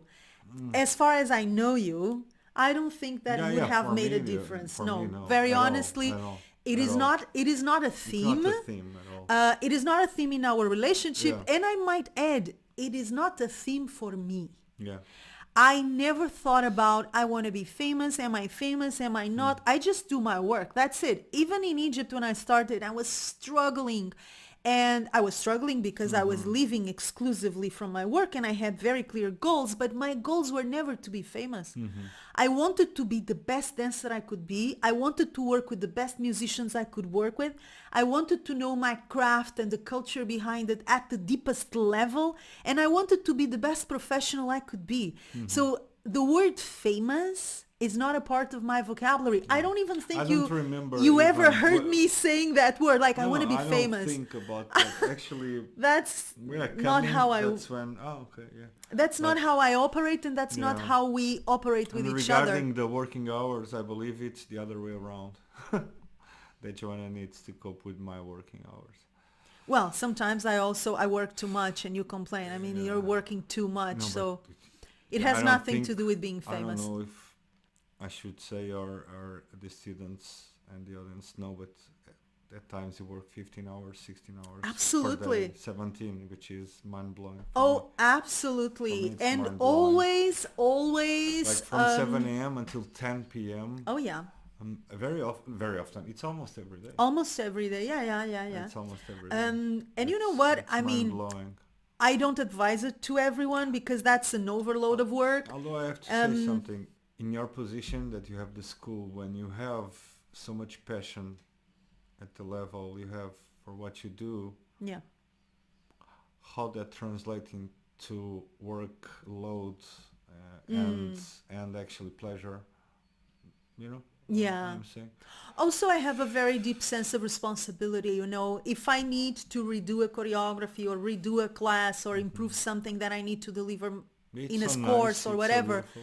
I It's so will nice. I will not sleep if necessary. It's fine. And I will have to get it done because there is a responsibility But we towards still have a lot of time for each other. Yeah, yeah, we do. cherish that. What about my strength of character and independence? Is that something cool with you? Is that okay? Yeah, it's. I celebrate and I celebrate it because it really stimulates me. Imagine that I would be having a conversation and my point would be always accepted and always You are agreed. so smart. Oh, Oh so my smart. God, you're a You oh are my so God. right all You the are time. so right. All the time, spot on. That is not me for sure. Now, do you like Arabic music or are you fed up with the rhythms Habibi under brackets? I love the rhythms Habibi, Alana. Do you like Arabic I like music? Arabic music. I like the rhythm. I like all the sounds. I like the sounds of the Arabic world. I like the sound of. I already told you the call for prayer. Yes, It's from the beautiful. muezzin. When the muezzin It's calls. It's beautiful. The It very is. first time I heard in Dubai, it was when I was walking with a friend, waiting for the second plane. We had a connection. I was really like, wow. Although- it's so although powerful. that It's is not so music, cozy, powerful. I know that's the sound. recitation. I mentioned the sound. That's recitation, I but mentioned the sound. it's music to my ears as well. Yes. It's so beautiful. It's beautiful. and the darbuk. I really love the Arabic rhythms. Yeah, indeed. Actually, I don't make you listen to a lot of Arabic music Oh, because so I sweet. don't listen to it when I'm not working. So when I'm working, I'm so focused on it and I go so deeply into it.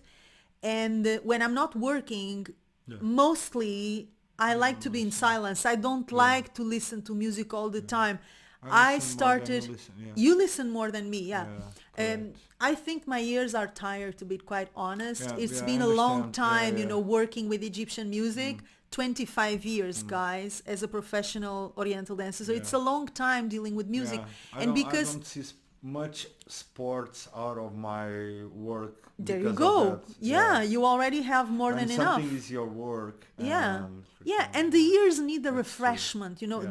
the ears need to reset. I think that sometimes the best thing for your listening abilities is silence. Yeah. When you work with music and when you work with it at the level of attention and detail that I do, I just And want to at be the in individual silence. level, we should also vibrate in many directions, not only in one direction.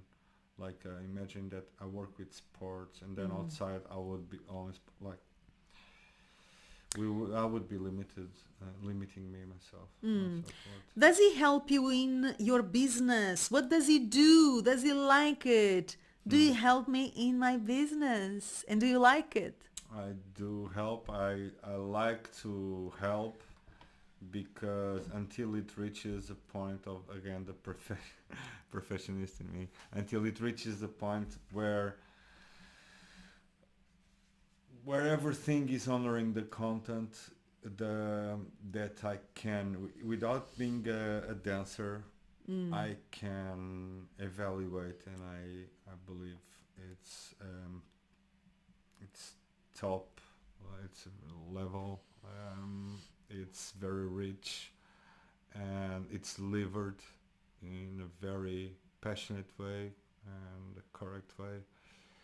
And until it gets there, I will always Yes, you push you push me to to that do direction. better.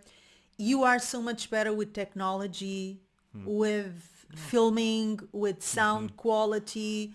You are much better also, and I think I mentioned Giving the that perspective of the the audience. perspective of the Yes. audience. There are a few things that you naturally do better than I, Hmm. and you actually share the wish of building an exceptional brand and an exceptional school.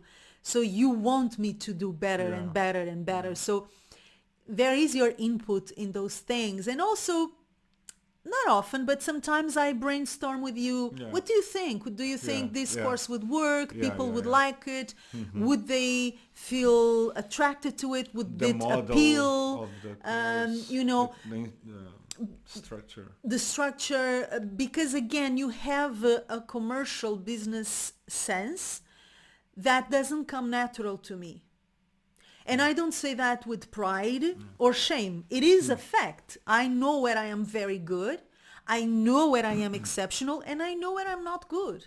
And there are some things that I do, I learn, but they always come with effort. So the business side of it, the commercial side of it, how others perceive my work and how they receive it and how they Yeah. feel attracted to it. I'm not good at that. I'm just not good. I live in my own bubble.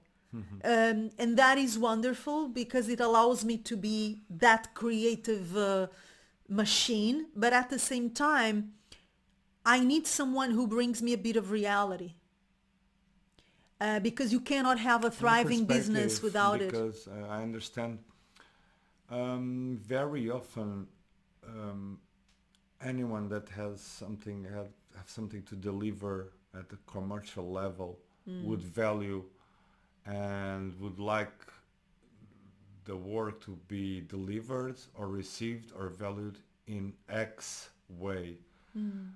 And it's very hard to detach from the personal value that you're giving. But it's very important to have the perspective of the receiver. And for that, pardon, it's the You have your input there. yeah. Let's Go ahead. close then because we went so deeply overboard with time.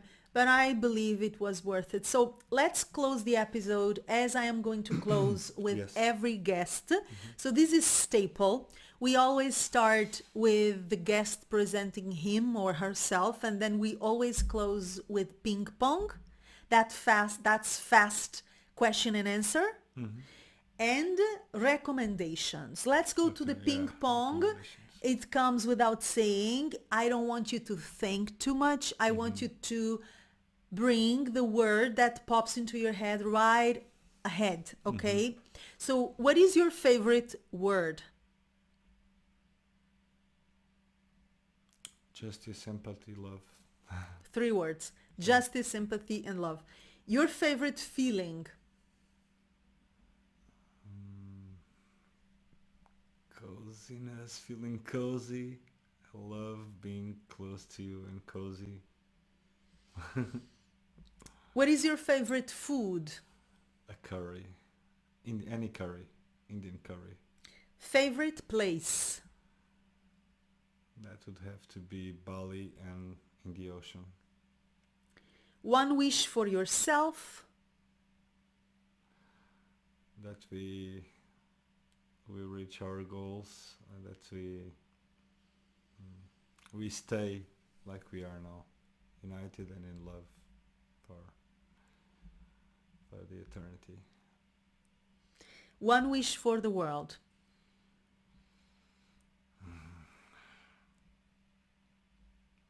Stop and think and reassess and check your values. Have more empathy, more justice. Yeah. A positive change that everyone can do to empower themselves. Find things that you enjoy to do, things that you never done before. We are very stuck in routines and also afraid to experience and try new things. For instance, I'm 40. I turned 44, so at 40 I start surfing and doing jiu-jitsu, and it really elevated my Your mood, your mood, enthusiasm. and if I would never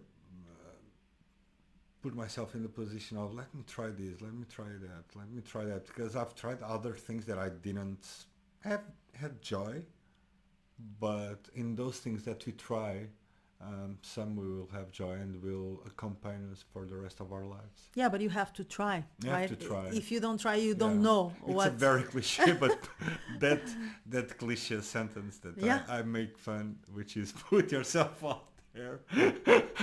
But it's Kill actually- me, put yourself out there. No, Now but- you're going to tell me about mindset and you're going to tell me about the rice. No, Okay. we have a thing with Put yourself cliches, out there. A thing with a funny, We have a a, fun, we private have a, joke. by the way, and this is truly, Private truly joke. intimate. We have a place where we buy cliches and we know when they are on promotion. So we Yes. get very good deals, but that's a secret. Okay. Now, recommendations. Yes. One book everyone should read. A book that inspired me when I was that touched me and got me emotional. Captains of the Sands from Amado. Jorge Amado, Brazilian Yes, author. Brazilian author. It's for all ages. It's a light, very light Capitães da Areia. read. Capitães da Areia, light read, and it's about the life of the kids, street kids in Bahia, Brazil. One movie everyone should watch. I mean, I could pick one very, but let me say the Lobster. We love to laugh. Yes. And we love humor. Yeah. And The good Lobster humor is very and- special. and the Let me Lobster, know, guys, by the way, yes. if you have read Captains of the Captains Sand, of the that's the Sands, translation. And if you've watched The Lobster, Lobster, let us know in the which comments. is with Colin Farrell. It's about Colin it's a Farrell, Greek that he actually made the I Daniel Blake movie. But yeah, it's a very interesting comedy. One music everyone should listen to. Well, music. I'm gonna say an artist, which is my favorite. Gregory Alan Isakov. If you could share. Gregory 'Cause Alan Isakov. And one song by one Gregory. song, Master and Hound. Master and also Hound. because it's very special for us. It was It's our- my favorite song from him. Yes, and yeah. we listened a lot in the beginning. Mm. But it's Gregory Alan Isakov. Yeah, it's country, not country, more indie. It's beautiful. Just check it. It's beautiful. His Talking voice- about soulful and He's human. a poet, It's and beautiful. imagine we spoke about the images he creates in his writing, like He writes so I well. threw stones at the stars and the whole sky fell. It just the way, and then the voice. It's very cozy. It's very soothing. Yeah. And the first lines from Master and the Hound. Where were you When I was still when kind. I was still kind? Yeah. Yeah. One word that uplifts your soul to close. I'm not gonna answer The cliche. the cliche ones. A curry Oh, uplifts that my uplifts soul. your soul. Yes. Oh, yes. Oh, Yeah. yes. A curry. Curry. Really. Curry is a word that ignites your heart. It And yours as li- well. And mine as well, for sure, for A sure. curry now to also I feel very, very good in the sea waiting for a wave to come. It's a moment that I discovered late in life. But that's again. not a word. It's a moment. Surf. Surf. It's also Very a good. moment. So what I'm going to do is I'm going to share the references that Miguel shared with us, the book, the movie, the music or singer music, in the show notes. So you're going to find them in the show notes in the audio format, and you're also going to find them in the description box below the video if you are watching this episode in my YouTube channel, okay? So I'm always going to share the recommendations from our guests, and you are no exception. So we totally went far and beyond what I had planned in terms Did of we? timing for this episode. It's so long, but I must admit, I enjoyed it so much. And what I do and what I've always done in my work is I do it for myself, first of all. I do things that I feel are soulful, that I feel are inspiring, and then hopefully other people enjoy them as well. So this is no exception. Okay. Thank you so much for being my first guest. Again, there was no doubt in my mind you had to be my first guest for all sorts of reasons. You did not disappoint. I do believe that people who have listened and watched us know by now exactly why I brought you as a guest. I'm pretty sure this is not the last time we are going to chat here, because there are so many subjects I would like to pick your brain about, and I'm pretty sure they would result in incredible episodes for our audience. Thank you for listening. Thank you for watching. I am going to invite you once more to join the newsletter of the podcast. If you want to receive notifications of upcoming episodes with amazing guests, and also if you want to receive exclusive content that I'm going to share only with our subscribers, starting with the private concert between me and Miguel, our concert, and the question to the answer: what makes a fulfilling and long-lasting love relationship? Miguel is gonna answer it, and I am also gonna answer it, okay? But that's only for the subscribers of the podcast. I hope that's you. Can I do that thing of click and subscribe and activate the Oh, you can do. Go ahead. Alice? What is it here? It's not Is below? it there? Is it? It It's is somewhere below. there. Somewhere and below the subscribe. video. Click on subscribe, follow the channel. We don't have only podcast episodes in my channel. There is a lot of dance content and a lot of new dance classes coming to the channel. So subscribe to the channel, click on the notifications bell button so that you know every time we have new videos. May that be a new podcast episode or other kind of content related to Egyptian dance and self-empowerment. But once again, if you want to meet us a little bit more, a little bit further and sing with us, join the podcast newsletter. Yes. Thank you, Miguel. Welcome. Obrigada, amor. Now you have to imagine that I'm kissing him. I don't know if I can kiss you No. because YouTube may, yes. But I am going to ask our listeners and our viewers, and I'm going to ask you to imagine that I'm kissing you because I am. Thank you so much for being my first guest. I'm going to cry. And thank you so much for everything. Okay, I ended up crying. Thank you so much for being the person that you are and for making me believe that love, true love, is real. And I hope that everyone listening knows it's real. A big kiss, everyone. I'm crying, but I'm happy, okay? I will see you at our upcoming... Alanis Morissette, no? I think it's another lyrics. I'm crying, but I'm happy. It's something I Na, na, na, na, na. Yes. We will see each other very soon at the Oriental Café podcast. Join us in the newsletter. See you soon. Much, much love. Mwah.